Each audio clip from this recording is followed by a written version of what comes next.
Friends, I am Santosh. Welcome to I Sutra. दोस्तों, I hope you are all doing very well. आशा करता हूँ आप सब बहुत अच्छे होंगे। और जो कल आपने जो जज्बा दिखाया है, जो आपने करके दिखाया है, वो बहुत ही इट इज़ माइंड ब्लोइंग।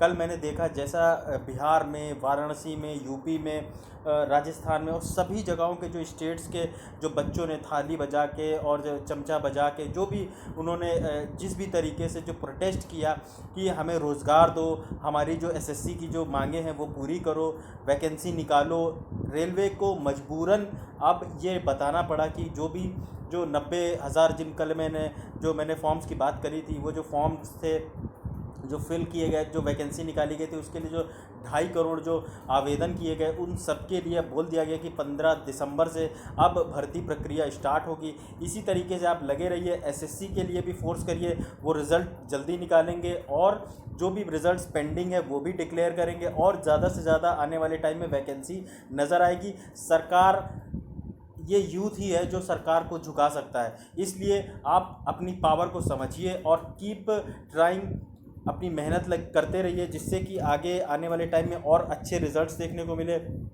इसी से रिलेटेड कुछ मिलता जुलता मोटिवेशनल कोट भी है आज का, मैंने जो सिलेक्ट किया है। इसमें बोला गया है, success doesn't just find you. मतलब सक्सेस सिर्फ आपको ही नहीं ढूंढती, इनफैक्ट आपको उस तक पहुंचने के लिए खुद से मेहनत करनी पड़ती है। You have to go out and get it, जैसा कि कल आपने किया।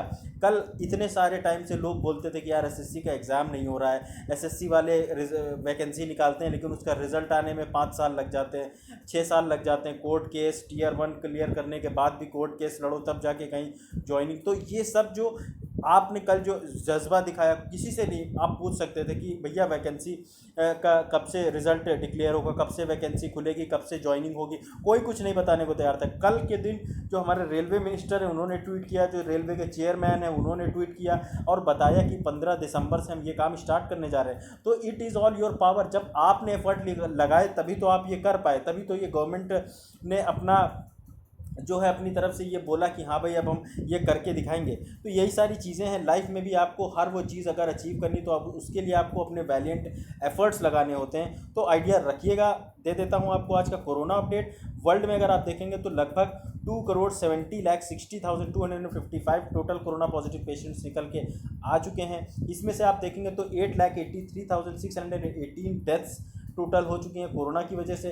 1,91,59,799 लोग पूरी तरीके कोरोना से ठीक होकर घर जा चुके हैं। टॉप कंट्रीज़ देखेंगे तो टॉप पे यूएसए, दूसरे पे ब्राज़ील, तीसरे पे इंडिया, चौथे पे रशिया, पाँचवें पे पेरू बना हुआ है। इंडिया लगभग 41,10,000 केसेस के साथ में, और जो ब्राज़ील है लगभग 41,23,000। कल मैं गारंटी के साथ आपको बोल सकता हूँ इंडिया दूसरे नंबर पे नज़र आएगा। लगभग 90,000 के आसपास केसेस देखने को मिल रहे हैं रोज़ के रोज़।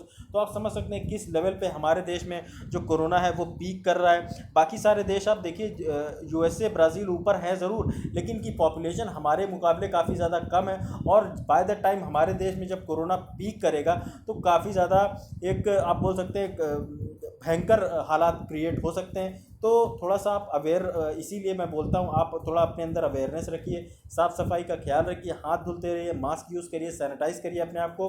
तो यही एक उपाय है जिससे आप बच सकते हैं। फिर टोटल अगर आप डेथ्स देखेंगे तो टोटल 70,000 क्रॉस कर गया है। यह आंकड़ा 70,000, लगभग 70,500 के आसपास ये टोटल डेथ्स हो चुकी हैं इंडिया में। और जो टॉप के स्टेट्स हैं इसमें आप देखेंगे टॉप पे महाराष्ट्र, फिर आंध्र प्रदेश, फिर तमिलनाडु, ये टॉप 3 स्टेट्स हैं। आइडिया आप रख सकते हैं। आज का लेक्चर थोड़ा सा छोटा ही रहने वाला है क्योंकि कुछ खास इंपॉर्टेंट मेरे को एडिटोरियल्स दिखे नहीं पुराने जो मैं आपके साथ डिस्कस कर सकता था।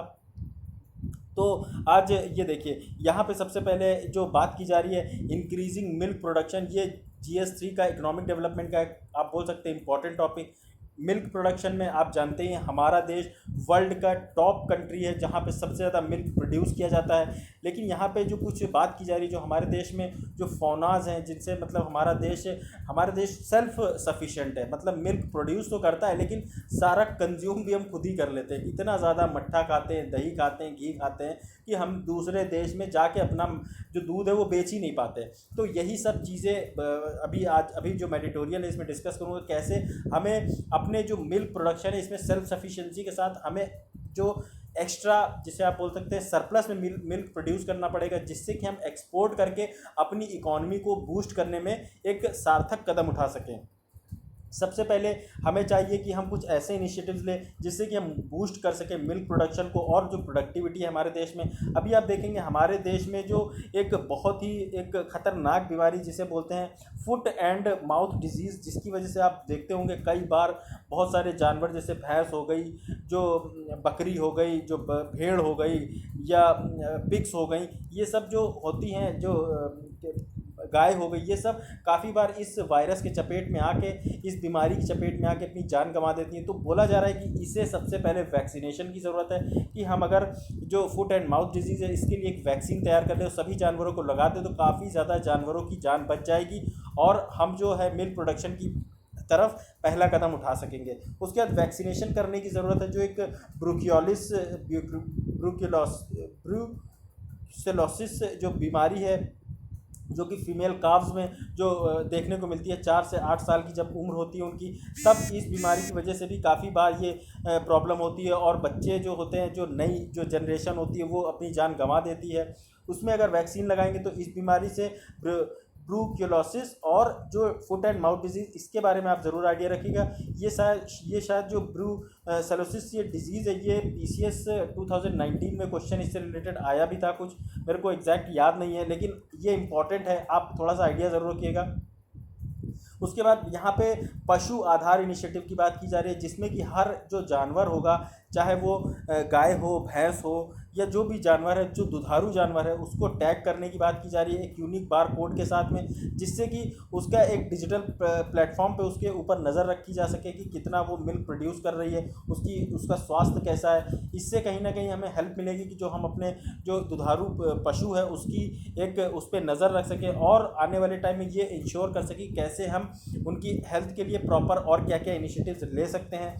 बेटर न्यूट्रिशन स्टेटस के लिए हमें चाहिए कि जो अफोर्डेबल क्वालिटी का फीड है, मतलब जो जो हम जानवरों को, जैसे आपने देखा होगा, भूसा खिलाते हैं, चूनी खिलाते हैं, और जो दूसरी दाल वगैरह होती, दाल की भूसी वगैरह देते हैं, जिससे कि अच्छा दूध प्रोड्यूस हो सके। तो उन सब चीज़ों में भी काफ़ी ज़्यादा ध्यान देने की ज़रूरत है। अच्छे से इन्वेस्टमेंट होगा, अच्छे से अगर जानवर हमारे देश में खाएंगे तो वो अच्छे से मिल्क प्रोड्यूस होगा। तो यही सारी चीज़ें बोली जा रही है कि प्रॉपर उनके खाने का ध्यान रखना भी ज़रूरी है। उसके बाद यहाँ पे बात की जा रही है स्टेटस ऑफ आर्टिफिशियल इंसेमिनेशन। तो ये क्या होता है आर्टिफिशियल इंसेमिनेशन? ये बेसिकली आप देखेंगे जो आर्टिफिशियली जब किसी भी, जो आप देखेंगे एक भैंस को या फिर गाय को जो प्रेग्नेंट कर दिया जाता है, जिससे कि वो रिप्रोड्यूस करे, और जब रिप्रोड्यूस करे उसके बाद जो उसका दूध देने का जो टाइम स्टार्ट होता है, उस बारे में बात की जा रही है कि यहाँ फेज़ 1 में जो है बहुत सारे जो एनिमल्स हैं उनको आर्टिफिशियली इंसेमिनेट किया गया। आर्टिफिशियली जो गाय हैं, भैंस हैं, गाय, उसके बाद बकरियां हैं, भेड़ हैं, इन सबको प्रेग्नेंट किया गया, जिससे कि आप देखेंगे कोविड-19 का कोई खास असर देखने को नहीं मिला। इसमें देखेंगे इम्प्लीमेंटेशन, इस कैंपेन को जो इम्प्लीमेंट किया गया, लगभग 22.5 लाख जो सुपीरियर मेल क्वालिटी जो होती है उनके, और जो फीमेल काव्स होते हैं, वो एक्सपेक्ट किया जा रहा है कि ये जो है नया जन्म लेंगे, और इससे जो है हमारे देश में जो जो पशु, मतलब आप बोलते हैं ना पशुधन, जिससे अब जो बोल सकते हैं जो दुधारू जानवर है उनकी जनसंख्या और ज़्यादा बढ़ती हुई नज़र आएगी। तो हालांकि हमारा जो लाइव स्टॉक जो फीड है, लाइव स्टॉक जो हमारे देश में जो ये जानवर हैं, जो दुधारू जानवर, ये सबसे ज़्यादा है वर्ल्ड में, इनकी पॉपुलेशन हमारे देश में देखने को मिलती है। कुछ इसके फ्लॉज भी देखने को मिलते हैं, आपने देखा होगा नॉर्मली अगर आप कहीं रहते हैं किसी अर्बन एरिया में, तो वहाँ पे गाय आपके घर के आसपास बिल्कुल फ्रीक्वेंटली देखते हुए मिल जाएगी, गंदगी करते हुए देखती मिल जाएगी। लेकिन उसका पॉजिटिव पॉइंट अगर आप देखिए तो आपके घर से जो भी आप सब्ज़ी देखते हैं, जो भी सब्ज़ी फेंकते हैं या फिर जो भी चीज़ें फेंकते हैं, कई बार जो चीज़ें हैं वो कंज्यूम कर लेती हैं, लेकिन उसी के साथ साथ प्लास्टिक वो खा लेती हैं, जिस वजह से कई बार वो बीमार हो जाती हैं और असमय उनकी मृत्यु भी हो जाती है। ये सब जो इश्यूज़ हैं, ये सब कहीं ना कहीं सरकार को देखने की, समझने की ज़रूरत है। ऐसा जो आप देखेंगे लगभग इससे जो मैंने अभी आपको बताया लगभग जो जो 22.5 लाख का जो सुपीरियर मेल और फीमेल काव्स पैदा होंगे, इससे लगभग एक्सपेक्ट किया जा रहा है लगभग 13.5 13.5 लाख टन का एक एडिशनल मिल्क जो है प्रोड्यूस होता हुआ नजर आएगा अगले 3 सालों में, जिससे कि अभी तो आप देखिए ना कि हम नॉर्मल चल रहे हैं कि अपने देश के लिए सेल्फ सफिशिएंट दूध प्रोड्यूस कर रहे हैं, लेकिन जो एक्स्ट्रा ये मिल्क प्रोड्यूस होगा इससे हम कहीं ना कहीं जो वर्ल्ड में एक्सपोर्ट कर पाएंगे अपने दूध को, जो अपना जो कैटल जो दूध का प्रोडक्शन है वो तो बढ़ेगा ही साथ जो हमारा मीट प्रोडक्शन है उसमें भी काफ़ी ज़्यादा एक ग्रोथ देखने को मिलेगी। तो ये सारी चीज़ें इस प्रोग्राम से कहीं ना कहीं जो ये मान के चला जा रहा है कि लगभग जो प्रोडक्टिविटी होगी मिल्क की वो काफ़ी ज़्यादा बढ़ेगी और लगभग ये पहुंची जाएगी 3000 किलो जो है पर एनिमल जो इतना दूध प्रोड्यूस करेगा। तो आप ये ज़रूर आइडिया रखिएगा कि 2024 से 25 के बीच में कितनी एक्सपेक्ट करी जा रही है हमारे देश की एक एवरेज एनिमल की दूध का जो प्रोडक्शन है, तो 3000 kg पर एनिमल, आइडिया रखिएगा। फिर यहाँ पे बात की जा रही है सेक्स सॉर्टेड सीमेन टेक्नोलॉजी की, कि कैसे सेक्स सॉर्टेड सीमेन मतलब कि कैसे, अगर मैं आपको मोटी मोटी जो भाषा में समझाऊँ कि आप जैसे ये एक मेल है, ये एक फीमेल है, कोई भी मतलब आप देखेंगे जानवरों में कोई नहीं चाहता ज़्यादा कि मेल पैदा हो, सभी चाहते हैं फीमेल पैदा हो, क्योंकि ये जो फीमेल है, फीमेल बेसिकली आप देखेंगे ये दूध मतलब दूध प्रोड्यूस करती है, जिससे कि हमारे देश में जो दूध का प्रोडक्शन है, जिस वजह से हम टॉप पे हैं, दूध का प्रोडक्शन होने की वजह से हर किसान चाहता है कि उसके जो है एक फीमेल जानवर पैदा हो, और यही कारण है कि सेक्स सॉर्टेड टेक्निक जो है लाई जा रही है, जिसमें कि आप देखेंगे ऐसा जब इंसेमिनेशन किया जाता है, जैसे मैंने आपको बताया इंसेमिनेशन में सिर्फ और सिर्फ जो प्रोडक्टिव एनिमल है, जैसे फीमेल जो गाय हो गई, फीमेल भैंस हो गई, फीमेल बकरी हो गई, फीमेल भेड़ हो गई, वही रिप्रोड्यूस होती है, वही पैदा होती है। तो इससे कहीं ना कहीं काफ़ी ज़्यादा हेल्प मिलती है, लगभग 90% एक्यूरेसी के साथ ये सेक्स सीमेन के साथ ये काम किया जा सकता है। इससे ये इंश्योर किया जाता है कि ज़्यादा मिल्क प्रोडक्शन हो, फास्ट ट्रैकिंग करी जाती है, जो प्रॉफिटेबिलिटी होती है, जो डेयरी फार्मर्स होते हैं, मान लीजिए 5 जानवर हैं उनके पास और सबके साथ इन्होंने सेक्स सॉर्टेड सीमेन के साथ इन्होंने करवाया, तो पाँचों के 5 फीमेल पैदा हो गए, तो इससे काफ़ी ज़्यादा हेल्प मिलेगी। सभी 5 ये भी आगे चल के जो है दूध देंगी, बच्चे पैदा करेंगी, और इनका जो बिज़नेस है वो काफ़ी अच्छे से बढ़ पाएगा। कुछ इसमें जो प्रोजेक्ट्स हैं वो इंस्टॉल किए गए हैं सेक्स सॉर्टिंग टेक्नोलॉजी से रिलेटेड, 12 सीमेन जो स्टेशंस बनाए गए हैं। IVF टेक्नोलॉजी जो है इसमें यूज़ करी जा रही है, जिससे कि हाई ग्रेड का जो सांड होता है उसका सीमेन से लगभग जो है ज़्यादा से ज़्यादा अच्छी ब्रीड का जो एक जानवर पैदा किया जा सके। 21 साल का जो पीरियड होता है उसको घटा के 3 साल लाया जा सके, जिससे कि एक अच्छी ब्रीड का एक जानवर पैदा कर सके, गाय या भैंस।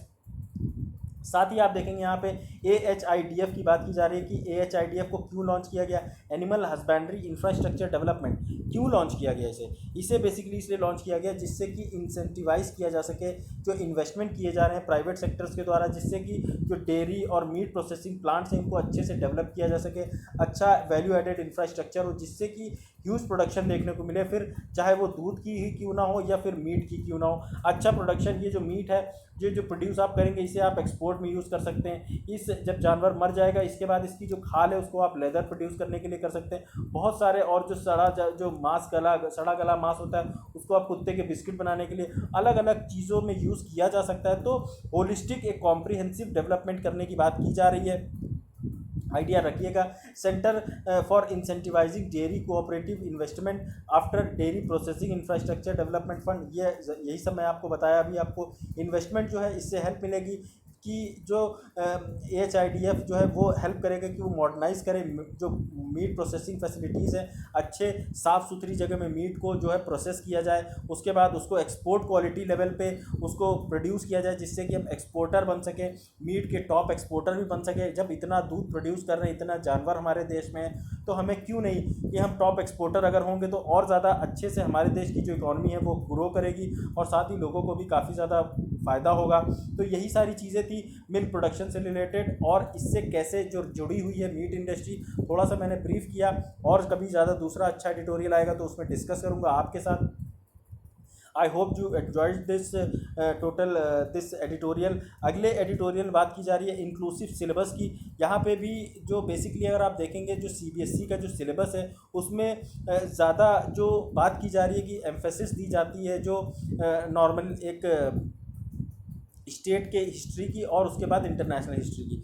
यहाँ पे जो बात की जा रही है नई जो एजुकेशन पॉलिसी आई उसमें फोकस किया जाएगा कि जो रिप्रेजेंटेशन ऑफ रीजन्स है, जो रीजनल हिस्ट्री है उस पर फोकस ज़्यादा दिया जाएगा, जिसके बाद जो है एक इंटरेस्ट क्रिएट किया जा सके किसी भी बच्चे के मन में। इन लेसन्स को अप्लाई करके जो इंडियन हिस्ट्री है उसके लिए एक ह्यूमन बिहेवियर चेंज लाया जा सकेगा। आप देखेंगे अगर क्लास 7th की सीबीएसई की टेक्स्ट बुक, तो वहाँ पे नॉर्थ और साउथ की जो डिवाइड है हिस्ट्री से रिलेटेड वो सारे टॉपिक्स को ज़्यादा फोकस किया गया है। उसके बाद जो स्टूडेंट्स हैं जो ज़्यादा 12th के चैप्टर उसमें देखेंगे आप, तो दिल्ली सल्तनत, मुगल एम्पायर के बारे में ज़्यादा फोकस किया गया है। वहीं अगर आप रेस्ट ऑफ कंट्री में देखेंगे तो हाफ ऑफ चैप्टर जो है वो विजयनगर एम्पायर के बारे में डिस्कस करते हैं, लेकिन नॉर्थ ईस्ट के बारे में कोई भी ज़्यादा डिस्कशन नहीं देखने को मिलता।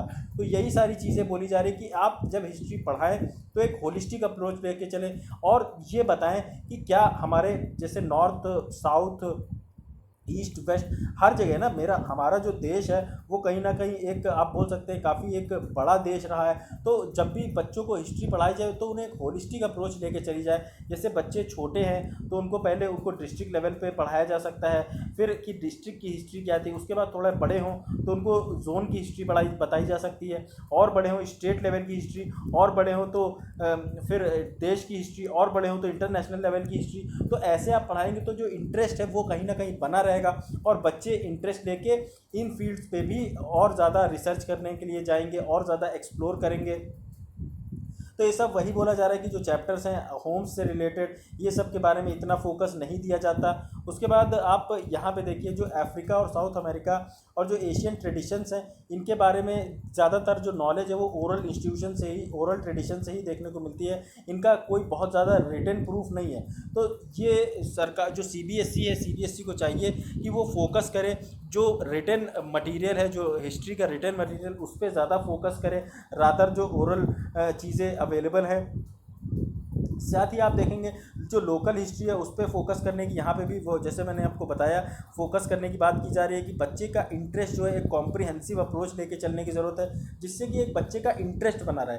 आप देखिए ना कि जैसे अगर आप लेट से कि कोई बच्चा है, मान लीजिए आपके घर में ग्रैंडफादर हैं या फिर दादा दादी है, कोई बच्चा अगर पूछता है कि दादा आप कब पैदा हुए, बोलते हैं कि वो बेटा मैं 1947 में पैदा हुआ या 1940 में पैदा हुआ, तो पूछते हैं ना दादाजी आपके समय पे तो अंग्रेज़ थे, आपने क्या अंग्रेज़ों को देखा?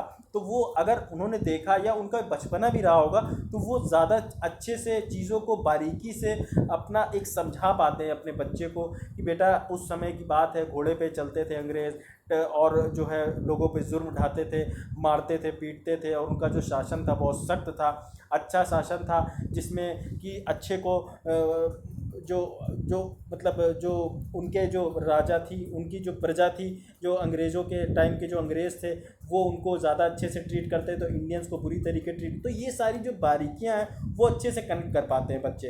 वैसे ही अगर एक बच्चे को बेसिक लेवल से चीज़ें को सिखाया जाएगा ना तो वो एक वही है जैसे कि कोऑपरेटिव फेडरलिज्म, ये ऊपर से नीचे नहीं, ये नीचे से ऊपर की तरफ आप जाइए, ये आप चीज़ों को धीरे धीरे ऊपर से समझिए। वहीं अगर आप देखेंगे नॉर्मली अगर फोकस क्या किया जाता है, जो आप देखेंगे मेजर चेंजेस, इंक्रीमेंटल चेंजेस जो है वो बताए जाते हैं, ज़्यादा फोकस किया जाता है। मॉडर्न हिस्ट्री में आप देखेंगे जब तमिल की अगर आप तमिलनाडु में देखेंगे तो पांड्या डायनेस्टी में ज़्यादा फोकस करते हैं, केरला में देखेंगे तो कुलाशेखरा डायनेस्टी के बारे में ज़्यादा फोकस करते हैं, आंध्र प्रदेश में देखेंगे तो काकतियाज़ के बारे में ज़्यादा फोकस करते हैं। तो स्टेट हिस्ट्री अपने अपने जो ज़्यादा फोकस करती हैं, एक बात करी जा रही है कि कॉम्प्रिहेंसिव बच्चे को सिखाई जाए। उसके बाद यहाँ पे आप देखेंगे जो लोकल हिस्ट्री प्रोजेक्ट है वो उन सब बारे में भी ज़्यादा फोकस किया जा रहा है कि मिडिवल हिस्ट्री जो है उस पर इतना ज़्यादा बच्चों को नहीं बताया जाता है।